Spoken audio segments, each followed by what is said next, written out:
Hello, and welcome back to another episode of Imperfect Marketing. I'm your host, Kendra Corman, and I am very excited because today I have with us Diane Helbig. She is, and I'm going to read this over here, internationally recognized business and leadership development advisor, author, award winning speaker, and workshop facilitator. As a certified professional coach and president of Helbig Enterprises, she helps businesses and organizations operate more constructively and profitably, which is very important. She evaluates, encourages, and guides her clients. Thank you so much for joining me today. Oh, thanks so much for having me, Kendra. So, we're going to be talking about sales today, right? Because, well, we're talking about profits. You need revenue for profits, right? Yeah. My problem always seems to be the expenses, but we'll talk about profits. It's a whole other subject.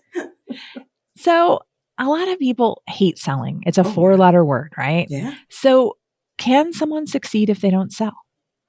Yes. As a matter of fact, I would say you will succeed when you don't sell. So if you don't like selling, good. Stop doing it because it doesn't work.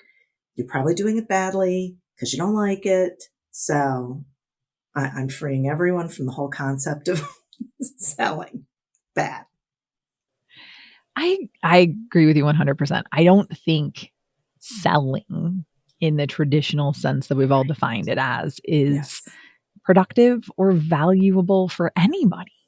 Yeah. So tell me so if you have an expertise in sales, right?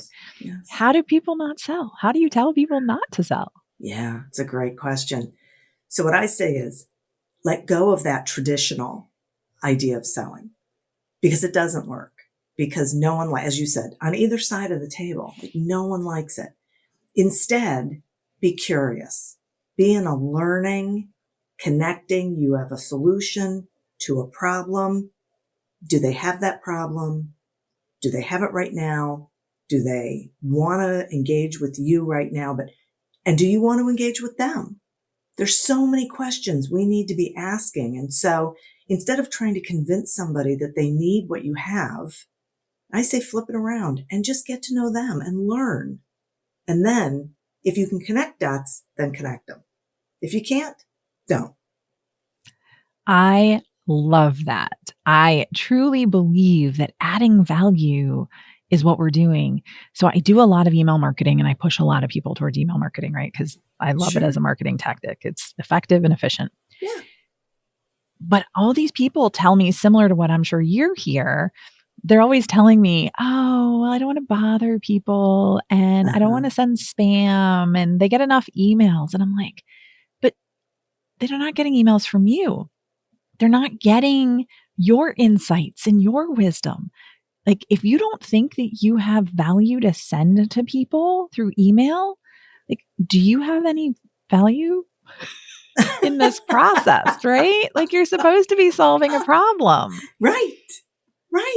Exactly. So I'm so glad that you brought that up. So it's not that you're bothering them or interrupting their day. It's that you're giving them information that can help them in their business or not. Yeah. Different information you send, but being a valuable resource to people and giving and sharing things they may not already know just elevates you in their mind, but you don't do it to try and convince them that they need to hire you, right? You just have to do it because it's valuable and they need the information. I once worked with a client and I said, so why are you getting into this business? It sounds great. And I was expecting some like, well, I want to save people from pain and like all this like really insightful stuff. And it's for money. Ooh. Yeah. So I said yes, and I worked with the client. But I should have said no. And it was like, no, like you have to have more in this, like a passion for doing it, right? Than just money. Now, money is important still. Oh, sure. Got to do that. But money comes. And for me, what I believe is, because I've seen it a million times, is the money comes when you're working with the right people. When they have the need that you solve and they trust you to help them solve it. And so the two of you are working together. Otherwise, it's bad money. And that's right, what you experience, because their situation doesn't align with your value proposition or your values for that matter. Yeah. And it makes everything much more work. There's that quote that says, if you love what you do, you'll never work a day in your life. Right. I agree with that a Yeah. lot. Yeah. I mean, I work a lot of hours, but it doesn't feel like I work a lot of hours because I love what I do and who I do it for. Yes. And so I think that that's a big key I do too. to what we do. Okay. So let's switch gears and talk about networking. That seems to be the source of revenue. I'm in a local business networking group. I would say 90% of the group says that the number one source of their leads in business is from networking. Sure. What do you see people doing wrong when they're networking? I'm sure you and I could come up with a list, The list but would I'd be love so to hear much what you shorter got to if I say. said what people are doing right. But let's talk about what people are doing wrong. So they're talking way too much. They're telling people things that people don't care about, like how long they've been in business, certifications, whatever, all those letters at the end of their, after their name. And they think that they're networking to get business instead of to build relationships. So they enter into it looking like a shark, right? Looking for dinner. They're looking for a client. It's really off-putting. Nobody likes it. But they also miss out on all those relationships they could be building that are really valuable in their business long term. So, networking is not about selling. It's about relationship building with everybody, whether they might eventually need what you have to sell or not. Well, and I would go a step further and even say that all marketing is about relationship building. Yes. Because if you don't have a relationship, you're not going to get business. Nope. No. People have to like you. They do business with people that they know, like, and trust. Exactly. And that's a relationship. Yeah. Not a business That's card. right. Hand it off. No. I still remember I went to this one networking event and it was and this guy was sitting at this table and I felt terrible because I really wanted to say something and I didn't, but he would just, anybody that would walk by the table, he would just be like, shoot with his business card. Right. It's like, oh, okay. Yeah. Yeah. See ya. Yeah. Don't. What I say is this: the more you're talking, the less people are listening, right? Don't ask them what they do because they'll tell you and you really don't care. And they don't care about what you do, right? It's more about the why. You said it before when you said to the guy, why are you doing this for the money? That's not a why, but you need to hear those things because it tells you a lot about someone. I always enter networking events with the belief that no one there needs what I have to sell. No one. So I'm more me. I'm more natural. I enjoy myself a lot more. People enjoy being around me a lot more. So I can really build those relationships and I'm paying attention to the signals people are sending, right? Are they someone I want to continue to engage with? Are they someone I don't want to continue to engage with? There's a lot of power in that second one. Right? Exactly. So let's talk about social media. Because that's the next big way people are making, contacts and connections, right? So how do you recommend that people use social media? Okay. I'm going to say again, relationship building, right? So social media is a great place to market.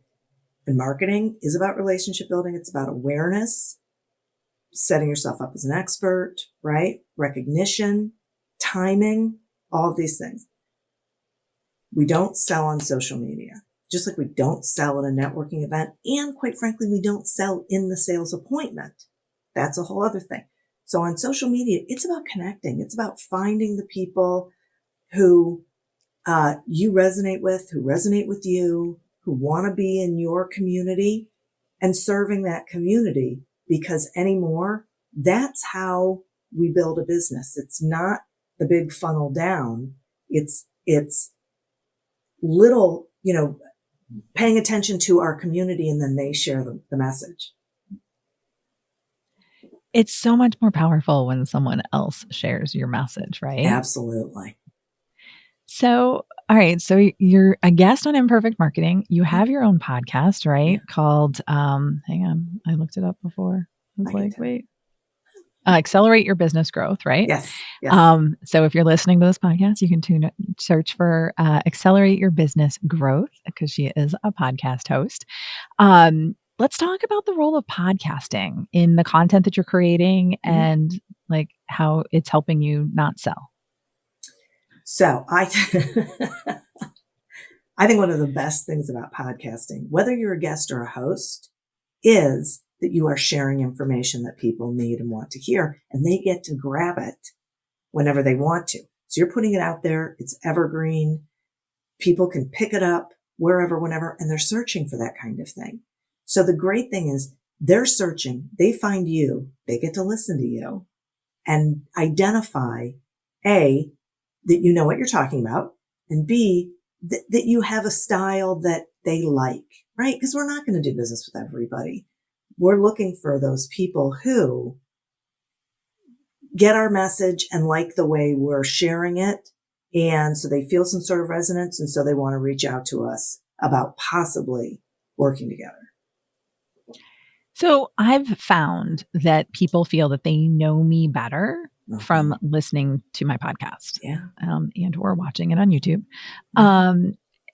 Are you finding the same thing? What is that doing for relationship building?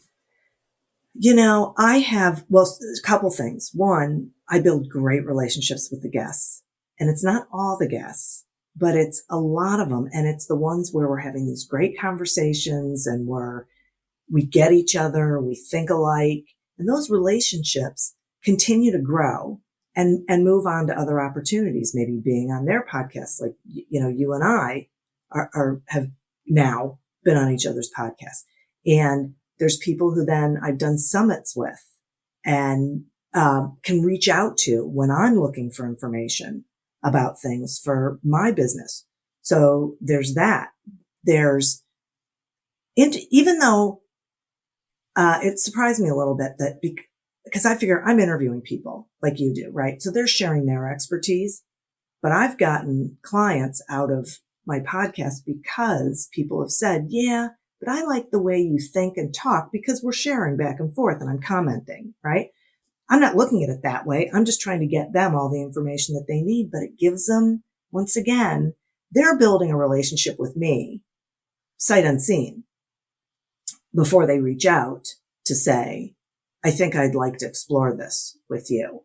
So it's just because you're just you. It's a great platform for just showing up as your authentic self.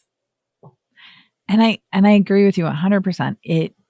You can create just such powerful connections and relationships. Yeah. Again, even with the people that you're not talking to, right? They feel Right. like they know you. Yeah. And when you're showing up on a regular schedule, whatever that schedule happens to be, you're showing them that you're trustworthy and that they can connect with you. And then you're giving them a peek under the hood of what you bring to them and the problem that you solve, right? Exactly. And they feel like you're talking directly to them, right? If you're doing it right, they do. Yeah. That's the key. That's the key. It's a good point. If you don't feel like I'm talking to you, please send me an email. Yeah. But no, it's true because that's really important. So speaking of that, let's talk about targeting when you're selling and building relationships. Because you've said there's some people that you want to work with, some people that you don't want to work with. Yeah. Identifying who those people are. Yeah. What are your thoughts around targeting and building, personas, or ICAs or ideal clients, ideal whatever you want to call it, right? There's like 1.5 million words for it. Yeah. What are your thoughts around that? I think, so I call them, I'm a winner, Mr. Me Too, and Danny Deadbeat. Okay. So 3 kinds of people. I love those names. Yeah. 3 kinds of people. And you're looking for I'm a winner. And that is your ideal client. That for me, it's the client that looks just like your favorites. And you have to think about that and say, okay, what do they look like? And our marketing message has to be targeted to those people, not to everybody. Not, you can have a couple of targets if you work in different industries, whatever, but you really have to have a clear understanding of what their need is, what they're looking for. And so you can message to them specifically so they can hear it, right? I'm going to skip down to Danny Deadbeat, because Danny Deadbeat looks like your bottom 20%, right? The ones who you fired or you wish you'd never gotten into a relationship with. They take all your time. They don't pay. They're never happy. They don't listen. They don't listen. Right. They're not profitable. Okay. Because they take all your time. Okay. So you want to know what those look like, so you know when those bells go off and those warning signs go off. Then there's Mr. Me Too in the middle. You'll do business with Mr. Me Too, but you can't target Mr. Me Too.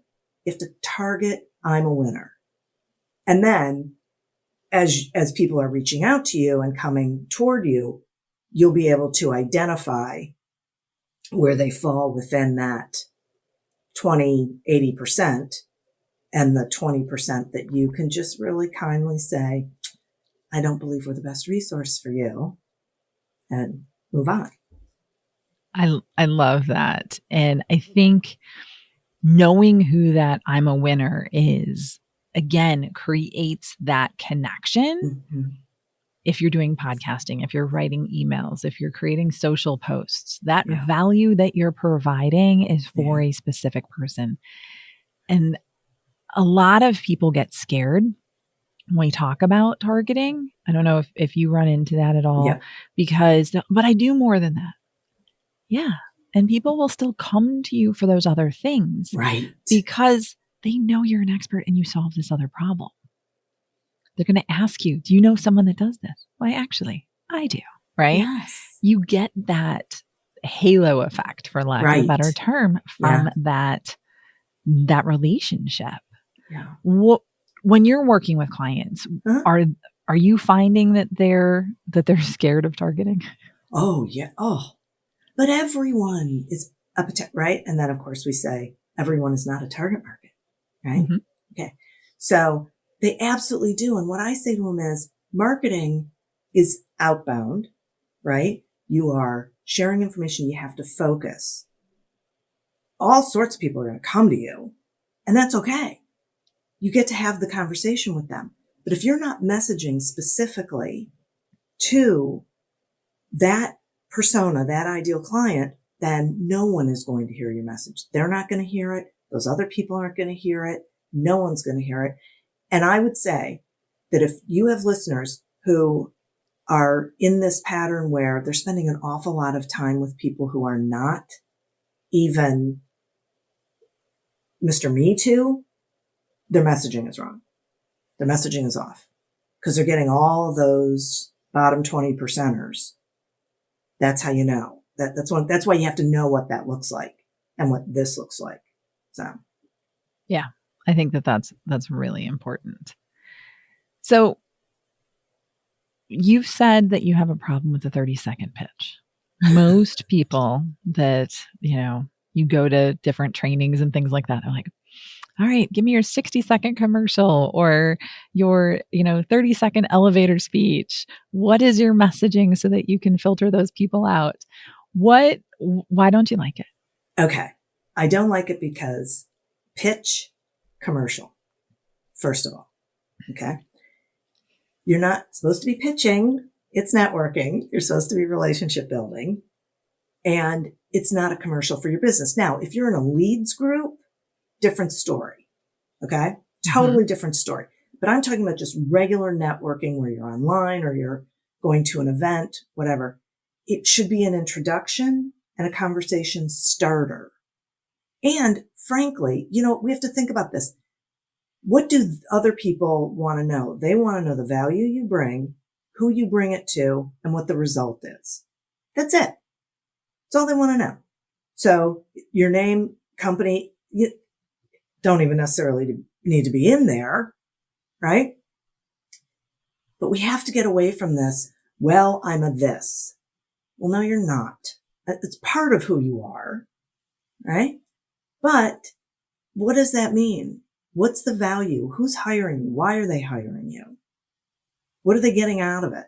Right? And I think when we change it, that, and all these really slick, they're cute, but do they really get people asking, tell me more? That's what we want. We want people to say, oh, wow, that's interesting. Tell me about that. Or how'd you get into that? Whatever it is, because that's how then we start the conversation. And again, it's starting a conversation, right? It's not selling, which I think is, I think we forget that. So everybody often. Forgets it. Yeah. And I'll tell you something else.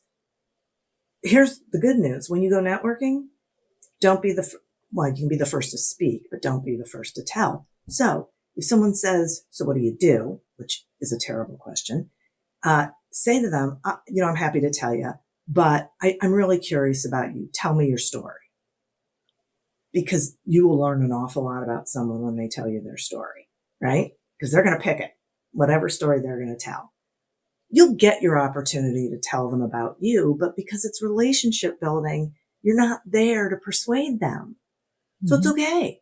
If you don't say anything, I've gone to things where I've never said a word about what I do, and it's okay. Because eventually I do, or they go to my LinkedIn and they, stalk me and find out what I do because they realize they have no idea. They never asked. It's okay.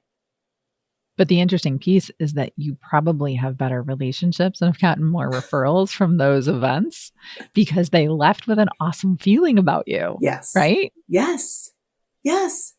And they're happy to see me again the next time. I mean, that's part of it too.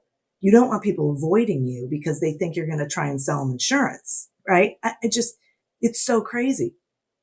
But they're happy to see me. I'm happy to see them.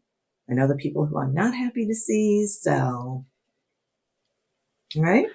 Yeah. Again, it comes down to relationships, and relationships are the cornerstone of everything we should be doing in marketing.